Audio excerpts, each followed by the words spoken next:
If the near decade of seeing people smacking each other with the words World Star being yelled in the back has taught us anything, is that people like to see a good fight.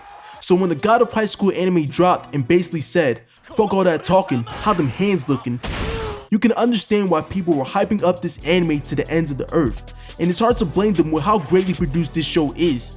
It has crispy animation, beautifully choreographed fights, and hype-ass battle music that just lets you know someone is getting stomped out in some Adidas slides today. The premise of the God of High School is pretty straightforward. The entire anime is a giant tournament arc with people beating the crap out of each other to win and get their wish granted. Right from the first episode, you could tell how wacky and nuts this show is going to get. You get a battle royale with karate kicks and nunchucks flying all over the place. These people are beating each other's asses and don't even know each other's names. And like mentioned earlier in the video, the production of this anime is pretty damn heat. The anime works as pure eye candy. Every single episode you're getting some dope ass fights with amazing animation. You can see and feel how much effort Studio Mappa put into this anime, especially when you see the technology they use for it.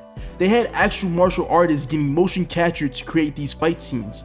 But while we're talking about how great this show looks, I gotta address the elephant in the room, or in this case, the Rudolph the Red-Nosed Reindeers in the room. Why does every character in this show look like they got a cold? God damn, bruh. Sneeze! As you can tell by the title of this video, this anime has some major issues that I need to address. But in order for you to better understand these issues, first let me talk about the characters. The main character, Jin Mori, is a lot like protagonist you'd see from a shonen series. Mori is going to remind you of characters like Luffy and Goku. He even has the Goku boots to match. And although he may come off as a bit generic, it's hard to not like the guy. I mean, look at him. He's adorable when he's not flying in the air, beating your ass with taekwondo kicks. Then you have Mira, whose whole thing is basically her not wanting to be the Sakura of the group and also making sure her family's fighting style thrives and gets passed down. As a character, she's alright, but I do believe she could have been done better, but that's something we'll be discussing later in the video. Then there's Daewi, who's cool, easygoing, and honestly speaking, has the most pronounced development of the main cast. He fights in the tournament to get treatment for his only friend, but as the anime goes on, he opens up and accepts Mori and Mira as friends as well. Later along the line, he works on being someone his new comrades can depend on. Really adds to the wholesomeness of the show, and how can you hate on someone that just wants to be a good homie? But out of all the characters in this show, I gotta give a big shout out to the antagonist and my boy, Jegal. Whenever Jegal pops up on the screen, you know he's either about to do some fuck shit or shit is getting fucked. And throughout this whole season, I can't remember one meaningful thing this guy said. The man speaks in moans and grunts, but damn it, nearly every time he pops up, something starts popping off, and I rock with him for that. So now that we've talked about the characters, we can finally talk about the God of High School's biggest issue, its blazing fast pacing. Honestly, it feels like Crunchyroll went up to Studio Mappa with the idea of the God of High School anime and everything was cool until Mappa responded with the words that can make any person trip up. Okay, but what's your budget? And it looks like Crunchyroll got some bang for their buck because they got the first 112 for 13 deal. What I'm saying is, this anime is 112 manhwa chapters jam-packed into 13 episodes. If you don't think this is gonna cause some issues, you are bugging. The anime rushes through character development, plot points, concepts, and so much more. Even the better parts of the show, which are the fights, suffer from this pacing issue. You're getting a whole lot of crazy fights one after the other in each episode, but some of them end in unfulfilling ways, like opponents getting one-shotted. Just when you're chilling and think an episode is about to end after 3 big ass fights, the announcer comes out the cut bugging, and you're like, God damn, another fight? Oh shit.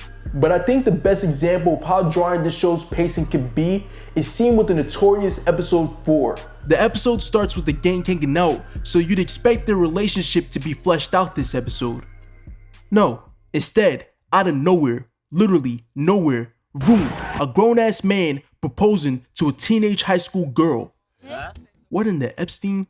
As if the wedding plot didn't catch you off guard enough, when the last 2 minutes and 6 seconds of this episode, they managed to squeeze in an important fight between 2 of the main characters. And this right here is an example of a problem seen in other fights. Daewi is supposed to fight his friend Mira, who we just saw him chilling and smiling with a literal minute before this fight happens. The problem here is, there's no build up to this fight. There's no shots or frames given to us beforehand to make us dwell on the fact that 2 people had to put aside their friendship to achieve their goals. Like other fights in the anime, we're just thrown into it without a chance to get emotionally invested. And although I do think this fight was at least somewhat effective in getting a reaction from viewers, I do think this was a missed opportunity to make this moment hit even harder for the audience. And earlier in the video, I mentioned how Miri's development could have been done better. To my surprise, while randomly flipping through manhwa chapters, I saw she actually did get some development that fleshed her out as a character. Without saying too much, the anime readapted a really important fight in which she proves she's a capable fighter that shouldn't be looked down upon. So with all this being said, I'm sure it's clear that a lot of these issues could have been avoided if the anime was simply 24 or 26 episodes long. But I think the most important question to ask regarding all of this is whether or not these problems make the God of High School any less watchable. And the answer to that question is gonna vary from person to person. But if you ask me, my answer is fuck no. You think I gave a damn about pacing when I saw Jin Mori whacking 2 motherfuckers at the same damn time with the split screen on? No. You think I gave a damn about story when I saw a group of hobos on a rooftop dancing and woo-walking with the drums blasting in the back? No. I got up and I danced with them motherfuckers. Hey. The God of High School definitely had its weak points, but if you ask me if I enjoyed this anime, I'ma tell you hell yes. For me, as long as the anime is enjoyable, then in my book, it's doing something right.